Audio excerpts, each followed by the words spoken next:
क्या होगा अगर शादी के 7 फेरे पूरे होते ही दूल्हा अपना असली चेहरा दिखा दे? क्या होगा अगर जिस इंसान पर सबने भरोसा किया वही सबसे बड़ा धोखा दे दे? आज की कहानी में ऐसा ही एक बड़ा मोड़ आने वाला है जो अनु की जिंदगी को हिलाकर रख देगा। अगर आप ऐसी ही दिलचस्प और चौंकाने वाली कहानियां देखना पसंद करते हैं तो अभी इसी वक्त चैनल को सब्सक्राइब कर लें ताकि आने वाला कोई भी अपडेट आपसे छूट ना जाए। अब कहानी की शुरुआत होती है उस मोड़ से जहां सबको लग रहा है कि आखिरकार अनु और आर्यवर्धन की जिंदगी पटरी पर आ गई है। शादी की तैयारियां लगभग पूरी हो चुकी हैं, घर में खुशी का माहौल है, रंग बिरंगी सजावट, रिश्तेदारों की चहल पहल और हर चेहरे पर मुस्कान दिखाई दे रही है। लेकिन इस खुशी के पीछे एक डर भी छिपा हुआ है जिसे अभी तक कोई ठीक से समझ नहीं पाया है। सबसे पहले आपको गोपाल जी का वो सीन दिखाया जाएगा जो आगे की कहानी का आधार बनता है। मंदिर की जो वीडियो वायरल हुई थी उसने पूरे मोहल्ले में हलचल मचा दी थी। लोग तरह तरह की बातें कर रहे थे, कोई आर्यवर्धन के पक्ष में था तो कोई उसके खिलाफ। गोपाल जी बार बार ना कहते नजर आते हैं, वो इस शादी के लिए तैयार नहीं होते। उनकी आंखों में चिंता साफ दिखाई देती है। उन्हें लगता है कि कहीं उनकी बेटी अनु कोई गलत फैसला तो नहीं ले रही। लेकिन दूसरी तरफ आर्यवर्धन है जो बार बार गोपाल जी को मनाने की कोशिश करता है। वो बड़े ही शांत स्वभाव से सम्मान के साथ उनसे बात करता है। वो कहता है कि वो अनु को खुश रखेगा, उसकी जिंदगी में कभी आंसू नहीं आने देगा। उसकी ये विनम्रता और बार बार की कोशिशें गोपाल जी के दिल को थोड़ा थोड़ा पिघलाने लगती हैं। यही वो संकेत है जो आगे की कहानी की दिशा तय करता है। मोहल्ले वालों की तरफ से भी थोड़ी बहुत समस्या खड़ी होती है। लोग ताने मारते हैं, कुछ लोग कहते हैं कि ये शादी जल्दीबाजी में हो रही है, कुछ लोग मंदिर वाली वीडियो का जिक्र करके सवाल उठाते हैं। लेकिन ये विरोध उतना बड़ा नहीं होता जितना मीरा और मानसी की तरफ से होता है। मीरा और मानसी इस रिश्ते को हर हाल में तोड़ना चाहती हैं। वे हर बार कोई ना कोई चाल चलती हैं, कभी अनु को भड़काने की कोशिश करती हैं तो कभी आर्यवर्धन पर शक पैदा करती हैं। लेकिन यहाँ पर झेंडे हर बार एक मजबूत दीवार बनकर खड़ा हो जाता है। जब भी मीरा और मानसी कोई नई साजिश रचती हैं, झेंडे किसी न किसी तरह से सच्चाई सामने ले आता है। वो अनु और आर्यवर्धन के रिश्ते को टूटने से बचाता है। उसकी वजह से कई बार बड़ा कांड होते होते रह जाता है। इसी तरह धीरे धीरे सारी रुकावटें पार होती हैं और आखिरकार शादी का दिन आ ही जाता है। शादी का दृश्य बहुत ही भव्य तरीके से दिखाया जाएगा। मंडप सजा हुआ है, पंडित मंत्र पढ़ रहे हैं। अनु दुल्हन के रूप में बहुत खूबसूरत लग रही है। आर्यवर्धन भी पूरे आत्मविश्वास के साथ उसके पास बैठा है। 7 फेरे होते हैं, सब लोग ताली बजाते हैं। गोपाल जी की आंखों में आंसू हैं, लेकिन वो खुशी के आंसू हैं। उन्हें लगता है कि उन्होंने अपनी बेटी की जिंदगी सही हाथों में सौंप दी है। अगर आप भी जानना चाहते हैं कि इन 7 फेरों के बाद क्या होने वाला है तो वीडियो को लाइक ज़रूर करें और जुड़े रहें, क्योंकि कहानी अब असली मोड़ लेने वाली है। शादी के बाद शुरुआत में सब कुछ सामान्य नजर आता है। अनु अपने नए घर में कदम रखती है, गृह प्रवेश की रस्म होती है। आर्यवर्धन की माँ थोड़ी सख्त स्वभाव की दिखाई देती है, लेकिन वो खुलकर कुछ नहीं कहती। घर के माहौल में एक अजीब सी चुप्पी भी महसूस होती है, जिसे अनु नज़रअंदाज करने की कोशिश करती है। इसी दौरान राजनंदिनी का किरदार धीरे धीरे खुलने लगता है। शुरुआत में वो बहुत साधारण लगती है, लेकिन उसके व्यवहार में कुछ अजीब सी बातें नजर आने लगती हैं। पूजा के दौरान एक बड़ा कांड होता है। जब सब लोग भगवान के सामने बैठे होते हैं, तभी अचानक आर्यवर्धन को धक्का लगता है। सभी चौंक जाते हैं। कुछ लोग इसे हादसा मानते हैं, लेकिन अनु को लगता है कि ये जानबूझकर किया गया है। राजनंदिनी कई बार आर्यवर्धन को आर्य कहकर बुलाती है। उसका लहजा सामान्य नहीं होता, उसमें एक अजीब सी नज़दीकी झलकती है। वो तू तराक से बात करती है, जैसे वो आर्यवर्धन को बहुत पहले से जानती हो। ये सब देखकर अनु के मन में सवाल उठने लगते हैं। आखिर ये रिश्ता क्या है? राजनंदिनी इतनी बेपरवाह क्यों है? एक दिन अनु देखती है कि राजनंदिनी और आर्यवर्धन के बीच कुछ बात हो रही है। जैसे ही अनु वहां पहुंचती है, दोनों चुप हो जाते हैं। माहौल में तनाव साफ दिखाई देता है। अनु को लगता है कि उससे कुछ छुपाया जा रहा है। वो अपने मन को समझाने की कोशिश करती है, लेकिन दिल मानने को तैयार नहीं होता। अगर आप भी सोच रहे हैं कि क्या सच में आर्यवर्धन के इरादे साफ हैं या उसके पीछे कोई बड़ा राज छिपा है, तो अभी वीडियो को शेयर करें और अपने दोस्तों को भी इस कहानी से जोड़ें। धीरे धीरे अनु को एहसास होने लगता है कि शादी के बाद आर्यवर्धन का व्यवहार थोड़ा बदल गया है। जो पहले हर बात में उसका साथ देता था, अब कई बार चुप रहने लगा है। कई बार वो बिना वजह गुस्सा हो जाता है। उसकी आंखों में वो नरमी नहीं दिखती जो शादी से पहले थी। अनु ये सब महसूस करती है, लेकिन वो खुद को समझाती है कि शायद नई जिम्मेदारियों की वजह से वो तनाव में है। राजनंदिनी का व्यवहार भी और ज्यादा रहस्यमयी होता जाता है। वो कभी अनु से बहुत मीठा बोलती है तो कभी उसे नीचा दिखाने की कोशिश करती है। एक दिन वो अनु से कहती है कि इस घर में हर किसी की एक जगह तय है और नई बहू को अपने सीमा में रहना चाहिए। ये बात अनु के दिल को चुभ जाती है।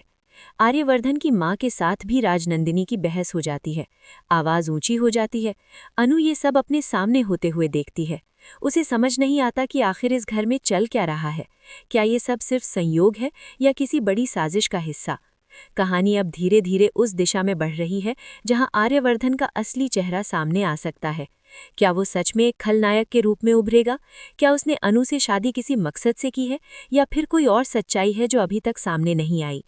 अगर आप आगे का सस्पेंस जानना चाहते हैं तो चैनल को सब्सक्राइब कर लें और बेल आइकन जरूर दबाएं ताकि अगला भाग आते ही आपको तुरंत सूचना मिल जाए। कहानी अभी शुरू हुई है और असली तूफान अभी बाकी है। अनु के दिल में अब डर और शक दोनों जगह बना चुके हैं। वो अकेले में बैठकर सोचती है कि क्या उसने सही फैसला लिया। उसे अपने पिता की बातें याद आती हैं। गोपाल जी का वो डर अब उसे समझ आने लगा है, लेकिन वो हार मानने वाली नहीं है। वो सच्चाई जानकर ही रहेगी। यहीं से कहानी एक नए मोड़ पर पहुंचती है जहां हर मुस्कान के पीछे एक राज छिपा है, हर रिश्ते के पीछे एक सच्चाई दबी है और हर कदम पर एक नया खतरा खड़ा है। आगे क्या होगा, कौन किसका साथ देगा और कौन किसे धोखा देगा, ये जानने के लिए जुड़े रहें और इस कहानी को अंत तक जरूर देखें। अनु ने अब तय कर लिया था कि वो चुप नहीं बैठेगी। उसके मन में जितने भी सवाल थे वो उनके जवाब ढूंढकर ही रहेगी।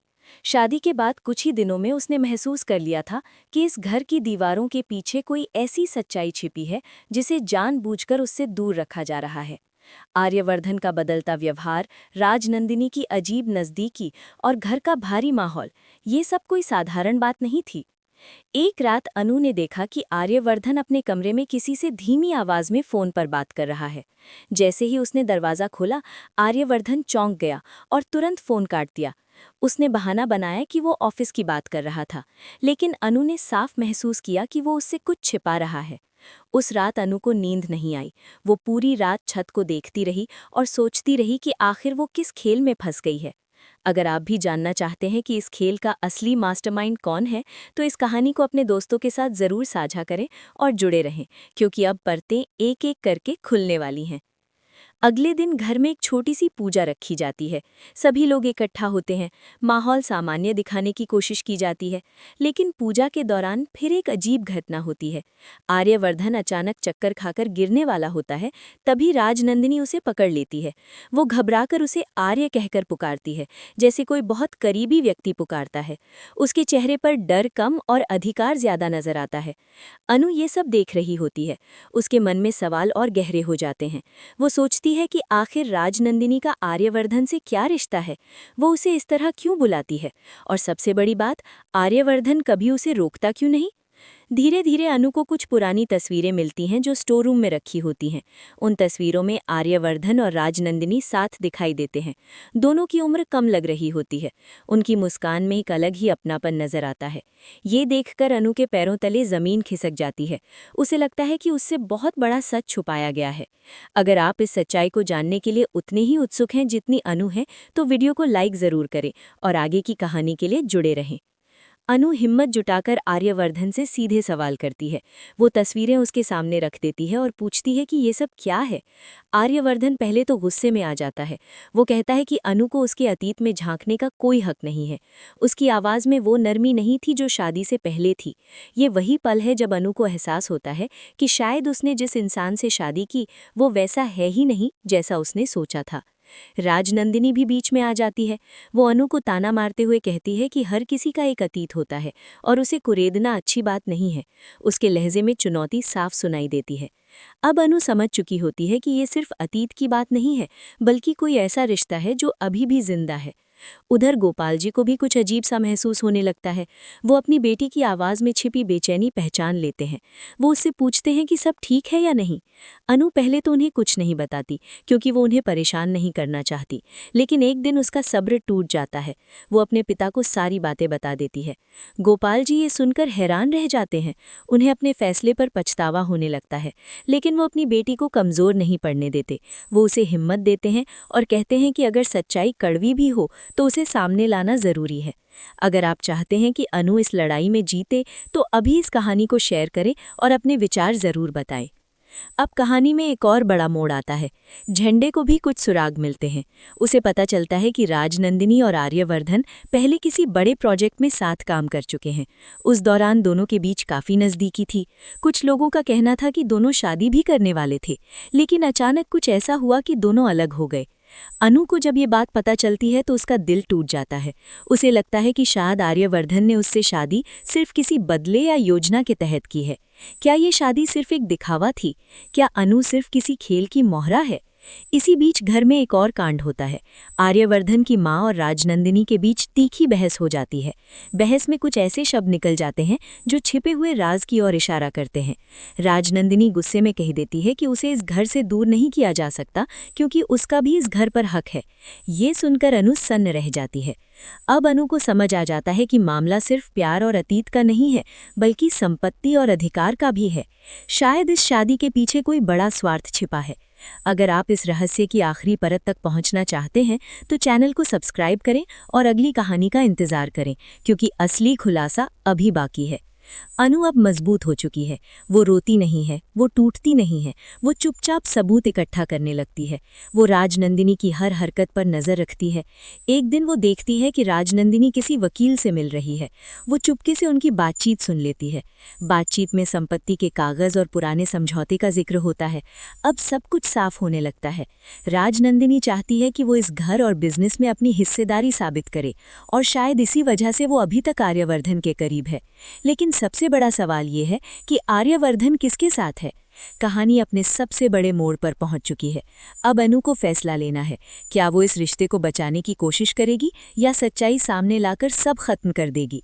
आखिरी सीन में अनु सबके सामने खड़ी होती है। उसके हाथ में कुछ दस्तावेज होते हैं।